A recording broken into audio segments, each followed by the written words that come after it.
좋으신 하나님, 이 새벽에 말씀을 듣고 하나님의 이름을 찬양하며 하루를 시작하려 합니다.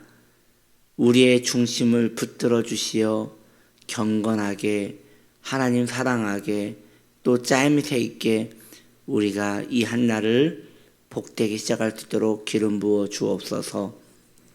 들을 수 있는 마음과 귀와 영혼을 도와줄 걸 믿사옵고 예수님의 이름으로 기도드립니다. 아멘. 하나님 말씀 출애굽기 12장 37절, 이스라엘 자손이 람셋을 떠나서 숲곳에 이르니 유아 외에 보행하는 장정이 60만 가량이요. 아멘. 오늘 말씀의 제목은 숲곳에 이르니, 숲곳에 이르니입니다. 이스라엘 백성들은 람셋을 떠나서 이제 숲곳에 이르게 됩니다. 어제 제가 말씀드렸듯이 람셋이란 태양의 아들이란 뜻이 있다고 하였습니다. 즉 그곳은 세상의 신이 다스리는 사탄의 세상이라고 말하였습니다. 그렇다면 이스라엘 백성들이 이 람셋에 떠나서 숲곳에 이르렀다 하였는데, 이 숲곳의 이름의 뜻은 오두막집입니다. 이 오두막집이라는 것은 여러분들이 잘 아시다시피 나무로 지은 집을 의미하는 것이지요. 그리고 초라한 자그만한, 내 몸 하나 둘 수 있는 자그만한 집을 말할 때 우리는 오두막집이라고 합니다. 성도가 이 세속의 세상을 떠나서 나온 곳은, 즉 예전에 불신자였다가 그 애굽의 세상의 신을 섬겼다가 이제 이 세상에서 나왔습니다. 그리스도를 믿겠노라고 결단하며 이 세상을 등지고 십자가 바라보면서 나왔습니다. 그런데 그 나온 곳이 어디입니까? 고작 오두막집입니다. 그곳은 만족스러운 것이 없는 곳입니다. 그저 부족한 것이 많고 허술한 오두막집에 불과한 것이 바로 우리의 신앙생활인 것입니다. 성도는 이 오두막집과 같은 이 신앙의 세계에서 예수 그리스도를 신랑 삼아 신방을 만들고 만족하며 살아가는 인생이 바로 신앙생활인 것입니다. 오히려 람셋 애굽은 보암직하고 먹음직스러운 것이 많았습니다. 거기에서는 고기도 먹을 수 있었고 세속의 즐거움도 있었고 또 쾌락으로 자신의 목을 축일 수도 있었고 많은 흥미로운 것들이 가득했던 곳입니다. 그러나 우리의 신앙생활은 오두막집입니다. 그런 세속적인 즐거움을 찾을 수가 없는 것이지요. 그러기에 오두막집은 그리스도로 만족하는 자에게만 최고의 안식처가 됩니다. 왜냐? 그 오두막집에는 예수 그리스도 말고는 어떤 것도 즐거움이 없는 것이기 때문입니다. 그러므로 신앙생활은 예수 그리스도로, 오직 예수 그리스도로 만족하겠다는 자들은 그 신앙이 행복하고 아름다운 것이지만, 그것 외에 다른 것을 바라보고 온 자는 그 오두막집에 실망하여 다시 세상으로 가야 하는데 세상으로 가지도 못하고 오두막집에 있고 싶지도 않는 이상한 신앙의 형국을 만들게 되는 것이지요. 세속의 즐거움에 길들여진 사람이라면 이 오두막집은 얼마나 실증이 나고 냄새나며 심심한 곳이 되겠습니까? 신앙생활은 오두막집과 같다 하였습니다.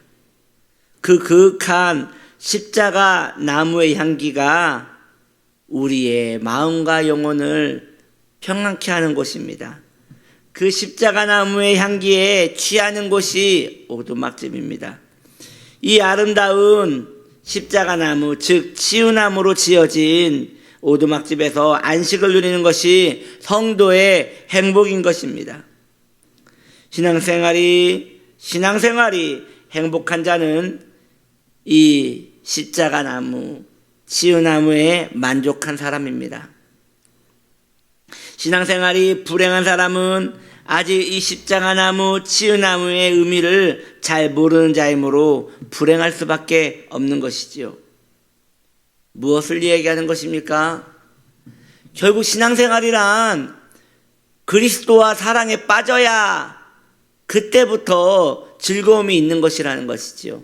안 그러면 계속 예전에 라암셋을 그리워하고 신앙에 라암셋이 있다고 믿고 신앙생활 속에서 나름대로 세속의 즐거움으로 만족하며 신앙인이라고 이야기할 수밖에 없는 것이지요. 그러한 삶은 참으로 불편한 인생인 것입니다. 그럼 어찌해야 합니까? 네, 그리스도와 사랑에 빠지셔야 합니다.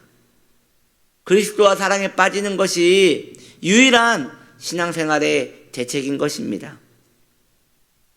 이후에 우리의 신앙에서 무엇이 남겠습니까? 모든 것이 다 사라질 것입니다. 점점 나이는 들 것입니다. 그리고 예전에 즐거워했던 것들이 오히려 나를 더 버릴 것입니다. 내가 그것들을 찾으려 할지라도 그것들이 더 이상 내게 즐거움이 되지 못할 것입니다. 예를 들어 볼까요? 내가 예전에 술을 좋아했다 합시다.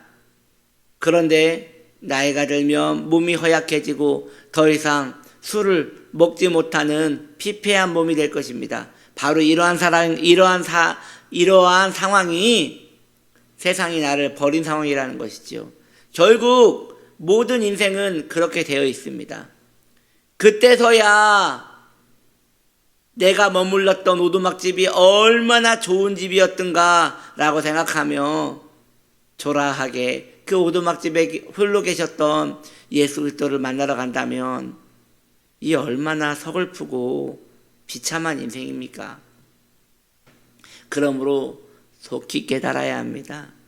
이 세상의 헛됨을 속히 깨닫고 그리스도 한 분만이 나의 만족이시며 그분만이 나의 안식임을 속히 깨닫고 그분과 그리스도와 사랑에 빠져야 하는 것입니다.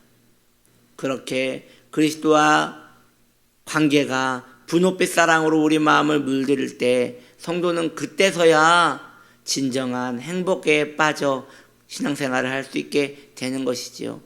오늘날 많은 성도님들이 신앙생활을 행복하게 하지 않습니다. 그저 세상에 지쳤을 때 위로의 개념으로 신앙을 생각합니다. 신앙에 지쳤을 때 잠시 그 긴장된 상태를 완화하는 종교적인 것으로 신앙생활을 생각합니다. 그러한 것이 아닙니다. 그러한 것은 신앙생활의 핵심이 아닙니다. 신앙생활은 모든 것을 뒤로 하고도 그것을 잡을 수 있는 안식이 있고 즐거움이 있고 행복이 있는 진정한 고상한 은혜가 있는 곳이 바로 신앙생활입니다. 오두막집으로 여러분을 초대합니다. 그리스도가 계시는 그 오두막집으로 여러분을 초대합니다. 그곳으로 와서 주님과 차를 마십시다.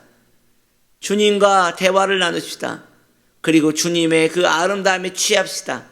그리고 그렇게 우리의 여생이 그 오두막집에서 마무리되기를 원합니다. 그렇게 되기를 소망하십니까? 그러한 마음이 사모가 되고 그렇게 은혜 가운데 젖어가는 저와 여러분 되시기를 예수님의 이름으로 축복합니다. 기도합니다. 주님, 오두막집에 가려 합니다. 오두막집에 머물고자 합니다. 오두막집에서 주님과 차를 마시며 담소를 나누고자 합니다. 이것이 신앙생활입니다. 주님, 세속의 즐거움에서 벗어나 이제 나를 사랑하시는 그리스도께 나아가 충만한 만족을 누릴 수 있는 우리가 되게 하시옵소서. 예수님의 이름으로 기도드립니다. 아멘.